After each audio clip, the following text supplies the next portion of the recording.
And here comes the fourth episode, dedicated to our melancholic Gangle, and it turned out to be very emotional. In this episode, the character was developed quite well, arguably even better than the others in previous episodes. So let's dive deeper into the analysis to finally unravel what exactly might be wrong with Gangle. What lies beneath her seemingly quirky and fragile demeanor? What is her true personality, and could there be more to her than meets the eye? In the fourth episode, we can uncover several intriguing references and hidden Easter eggs that give us additional clues about the story's broader context and character dynamics. For instance, right at the very beginning of the episode, we see a fascinating callback to Pomni's unicorn horn. This subtle detail ties directly back to an old Gooseworx comic in which Pomni was depicted with such a horn. It's an interesting nod that may hint at her origin or serve as a playful homage for longtime fans. Additionally, it becomes clear that Kane has meticulously prepared a detailed list of suggestions for possible adventure settings. One of these options happens to be a diner, which seems like a direct reflection of Gangle's preferences or influence within the group. This suggests that Gangle might have a larger role in shaping the group's dynamic than we initially realized. Meanwhile, Kinger opts out of the adventure entirely, choosing instead to remain with Zubble. While this decision seems harmless at first glance, it raises questions about Kinger's state of mind. The trailer had previously made us concerned about Kinger's well-being, and although he appears fine for now, his peculiar behavior feels suspicious, especially since we still don't know the real reason behind his actions. The episode also reintroduces several old NPCs, which adds an extra layer of nostalgia and complexity to the narrative. Characters such as Gamigo and his gang make a return, as does Queen Glowing with her children. Orbsman, a figure from past adventures before Pomni's arrival, also reappears. However, it's worth noting that Orbsman's character hasn't been explored in much detail yet. This leaves room for future episodes to delve deeper into his backstory and uncover how he might connect to the larger plot. Although the episode focuses primarily on Gangle, the other characters still managed to have their own standout moments that added depth and nuance to the story. For example, Zubble truly shone with her kindness, generosity, and overall positive attitude toward Gangle, offering much-needed support when others dismissed her. Ragatha, on the other hand, underwent a noticeable transformation due to her interaction with the so-called stupidity sauce. Her behavior took an interesting turn, with subtle hints suggesting she might not be entirely sincere in her actions or words. This change leaves room for further revelations, possibly in Episode 5, where her motivations could come to light. Jax also surprised viewers by softening his usual abrasive demeanor, becoming slightly more tolerable as the episode progressed. He even went so far as to ask Pomni how she was feeling, a rare moment of concern from him. Interestingly, Jax managed to tone down his usual arrogance and didn't make a show of his actions, likely because he was punished earlier, a development that seems to have humbled him, at least temporarily.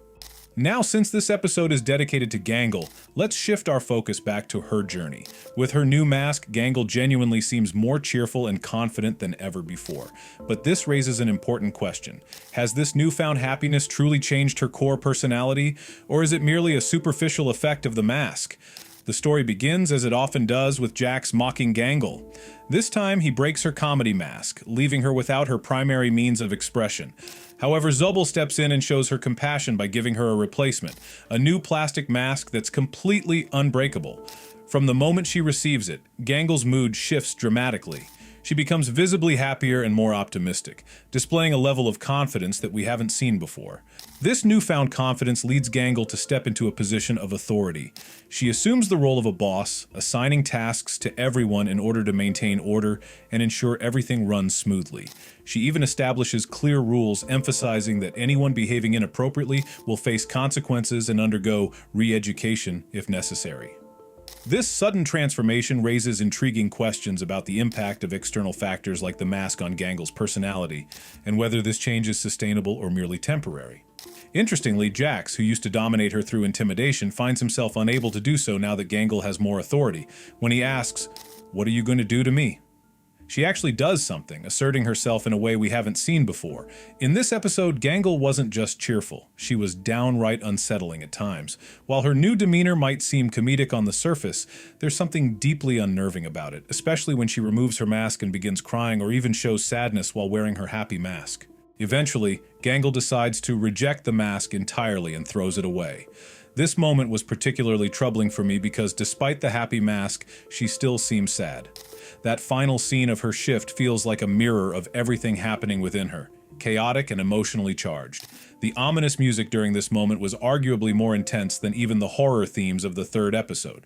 Pomni eventually steps in to help, offering to finish Gangle's shift for her.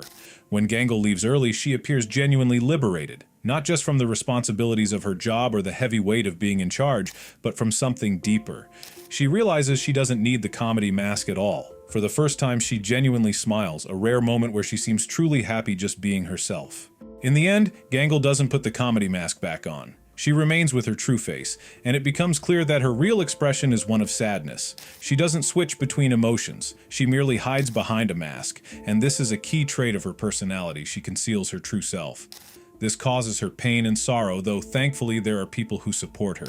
By the conclusion of the fourth episode, she takes her first step towards self-acceptance, which is reflected in her genuine smile. If you pay close attention to the details, you'll notice several subtle elements. For instance, the new mask doesn't transform Gangle's personality. Rather, it suppresses her emotions entirely.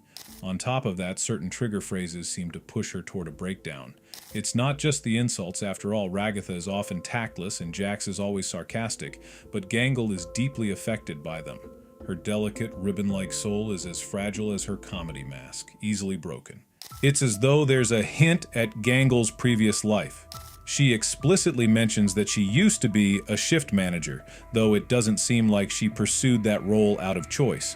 Gangle also reveals a wonderful hobby, drawing, and speaks about her dream of becoming a comic artist and creating her own webcomic inspired by manga. But here's the tragic part.